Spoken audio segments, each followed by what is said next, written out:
Bionicle Chronicles 1 Tale of the Toa by C.A. Hapka.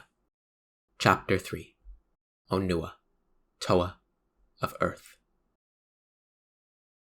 Dig, pull, scrape, push. Dig, pull, scrape, push. Onua fell into a comfortable rhythm as he scooped out a new tunnel. He was happy to be underground. But he still felt uneasy. Aside from his name, he didn't really know anything about who or where he was, and he couldn't shake the feeling that he was somehow missing something, missing a piece of himself. But he pushed that worry aside. There was no sense in wasting energy fretting over what he couldn't control. All he could do was control what he could, like the digging. Onua powered his huge hand forward through a rocky section of the tunnel wall. It met empty air instead of earth and rock. Interesting.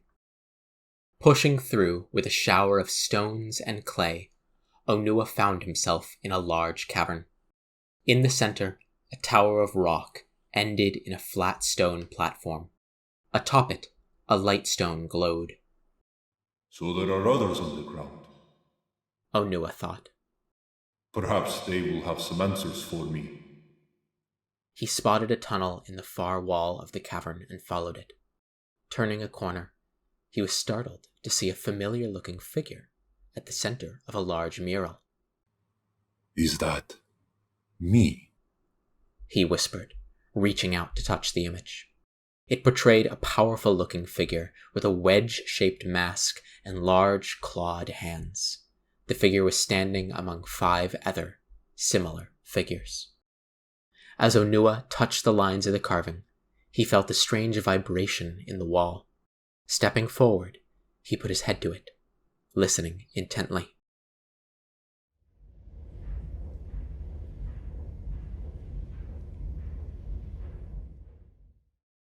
It was a steady rhythm. Onua had no idea what it meant, but he planned to find out. With one last glance at the picture of himself, he turned and continued down the tunnel, keeping one hand on the wall to follow the vibrations. The pulsing grew stronger and stronger, and with the next twist of the tunnel, Onua found what he was looking for. Another enormous cavern lay before him, lit by more lightstone platforms. Dozens of stone columns stretched up to the high ceiling. Between these columns were paths made of cobblestones set into the earthen floor. Stone benches stood beside the paths, and a small, clear stream trickled through the cavern. It must be a park of some sort. Onua realized. But down here? Why? And how? Stepping forward, he saw that the little stream emptied out into a still, round pool lined with pebbles. In the center, reddish-brown gemstones spelled out a word. Onu Koro.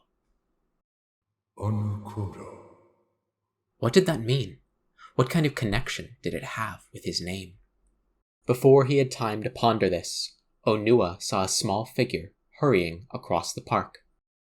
Onua leaped forward. You there! He called. Hey, hello! The figure glanced over his shoulder, then stopped short. Uh-oh. He exclaimed. Oh! Onua frowned. Perhaps this being didn't speak the same language as he did. He cleared his throat. Hello, he said as slowly and clearly as he could. Me, Onua. He put a hand to his chest, then pointed toward the other. Who? You? Do you understand me? Oh, yes. The small figure cried, bending into a sort of hurried bow.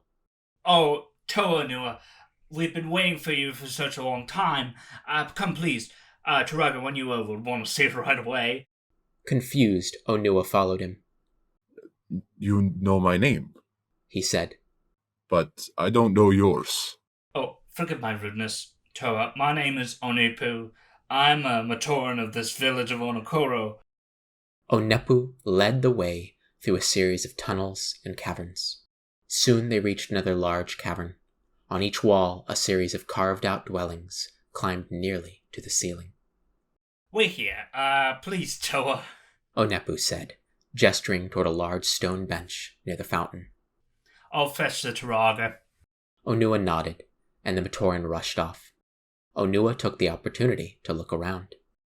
At the center of the cavern was a fountain filled with crystal-clear water. A sculpture arose from the pool, spouting water out of several spots. Onua blinked. Was he going crazy?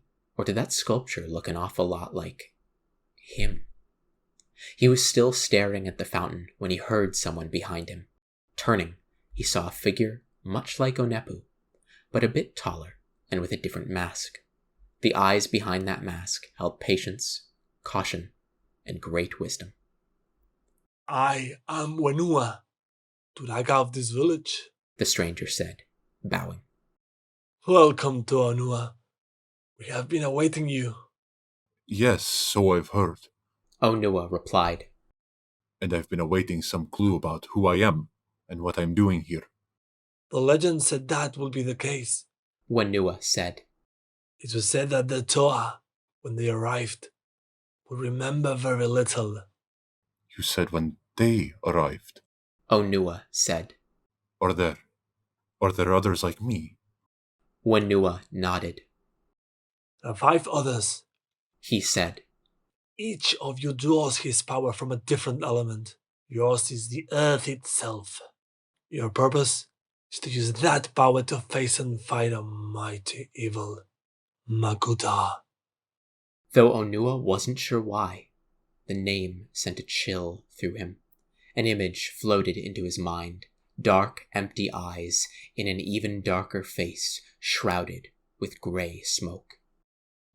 Makuta, Onua repeated as the image floated away. Who or what is this Makuta? He is the darkness, the essence of chaos and emptiness and fear, the spirit of destruction.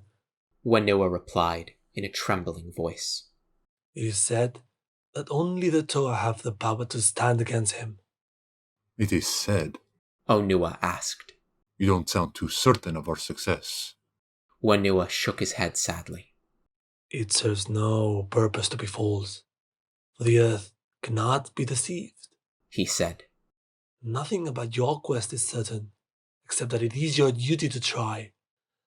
That is all that any of us can do in this life. I will do what I can, he promised solemnly. But first, you must tell me all you know of these powers you say I have. Of course, Toa, Whenua said. For that is my duty. First, you should know that the power itself comes from within you, but it is focused through your mask. The Bakari, the great mask of strength.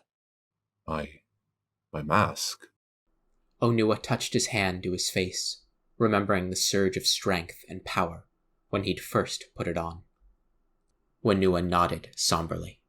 The Bakari gives you power, great power, he said. but one mask will not be enough.